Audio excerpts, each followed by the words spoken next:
Let's dive right into this explainer. Look, if you're managing Microsoft 365 in the US public sector, you already know the landscape is shifting under our feet almost daily. Today, we're taking an incredible list of updates coming to the DoD, GCC, and GCC high environments and distilling them into what I like to call strategic superpowers for IT admins.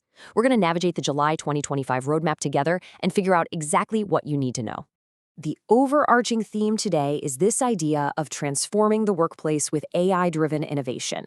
And honestly, Microsoft isn't just pushing out routine software patches here. They're handing your organization the tools to fundamentally rewire how you work. We're not talking about just, shifting some buttons around on a menu. We are talking about deeply integrated AI that completely flips the script on daily productivity and back-end management. To make sense of all this, we're organizing this explainer into 5 key areas. Number 1, the era of AI and Copilot. 2, next-level Teams meetings. 3, smarter spaces and devices. 4, SharePoint and OneDrive upgrades. And finally, number 5, security and admin controls. All right, let's get into it. Part 1, era of AI and Copilots. So for our DoD and GCC viewers out there, this is absolutely huge. Copilot Chat is bringing secure, enterprise-ready AI directly into your environment by default. Starting in late July for the DoD, eligible users are getting access to Copilot Chat, powered by heavy-hitting models like GPT-4o across the web, Teams, and Outlook. And the best part? It comes at absolutely no additional cost. Plus, it includes enterprise data protection right out of the box, so you can rest easy knowing your highly sensitive public sector data stays locked down tight. Now, we all know that painful friction of the lost context problem during call transfers, right? You get handed a call, and it's like, wait, who is this and what exactly do you need?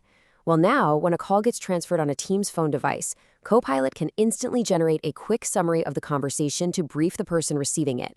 It's like having a personal assistant whisper the context in your ear. And over in PowerPoint, Copilot will let you just highlight some text and type natural language instructions to rephrase it. It literally saves hours of manual editing and tweaking. Okay, so to actually arm your users with these AI tools, here's your admin checklist. Step 1, web grounding in Copilot Chat is turned off by default. So if you actually want your AI to be able to search the live web, you've got to explicitly enable it via cloud policy. Step 2, for Copilot to summarize those Teams calls we just talked about, you have to enable transcription policies right in the Teams admin center. And step 3, make sure you tell your users they need to toggle transcription on in their own personal settings too.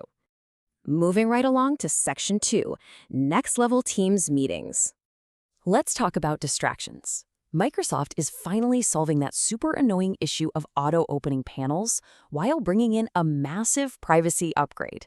In the old setup, if someone hit record, boom, the transcript panel popped open, taking up screen real estate. Now, it stays completely closed unless you manually open it. Much cleaner. On top of that, live captions are independently scrollable now, and this is absolutely crucial for public sector compliance. Copying text from those live captions is disabled by default. That means sensitive info can't just be copy-pasted out of context. For anyone who has ever broken a sweat trying to run a massive town hall meeting, these next updates are a total lifesaver. You can now offer regular phone dial-ins or cloud video interoperability codes for your presenters. This means they can dial in from a standard phone line or non-Teams video devices. Plus, organizers finally have strict, absolute control over who gets to share their screen, so no more accidental screen takeovers in front of thousands of people. Oh, and detailed usage reports are finally dropping directly into the Teams admin center. But the software is really only half the battle, right? The big question is, how on earth do we manage all the physical hardware scattered across this vast new hybrid environment? That brings us to section 3, smarter spaces and devices. The ecosystem of Luli-certified Teams devices is just exploding right now. You've got options covering literally every base, from the noise-canceling EPOS Adapt 660 headsets for deep focus work, all the way up to the massive 86-inch E-Link Meeting Board Pro, or the Crestron Video Bar 70, which, by the way, packs 24 microphones. Seriously, no matter what kind of room configuration you're dealing with, there is a certified device ready to outfit it.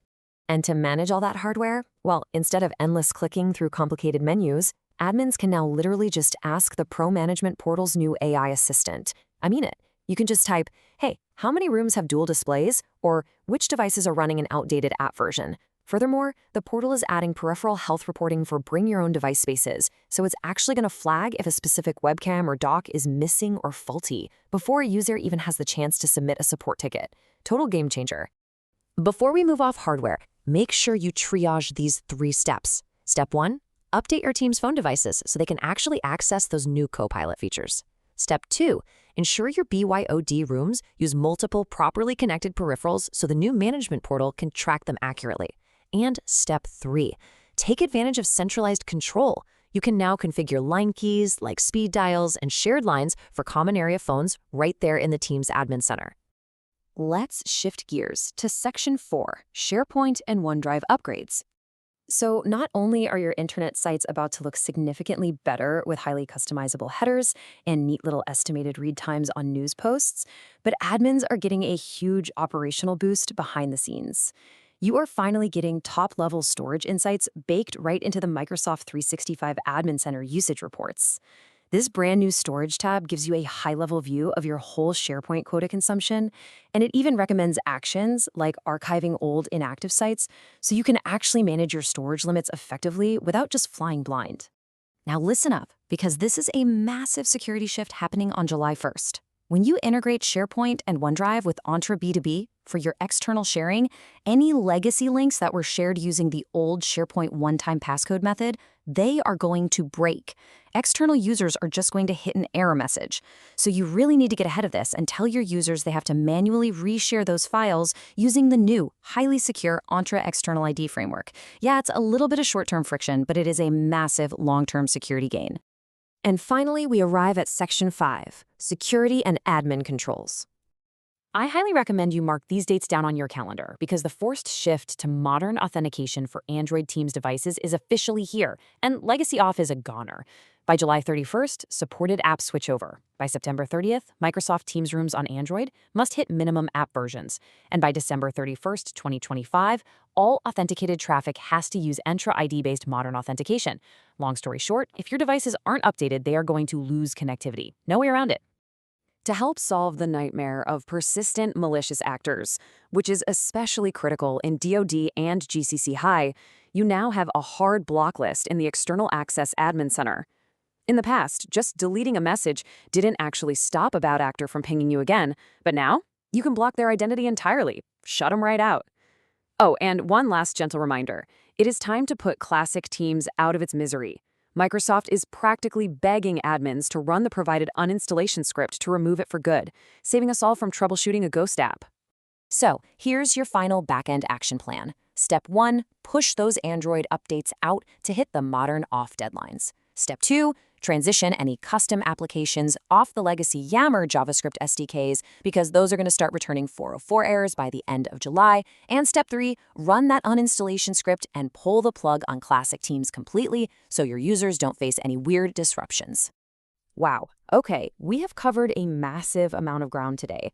But looking at all this, I think the biggest question isn't really how these new features work, it's how they are going to change your job. Think about it. Now that Microsoft is handing you these incredible superpowers, AI answering your portal queries, summarizing your calls, hardware essentially managing itself, how are you going to use all that saved time to drive your organization forward? Thanks so much for joining me for this explainer. I challenge you to take these tools and start building that future today.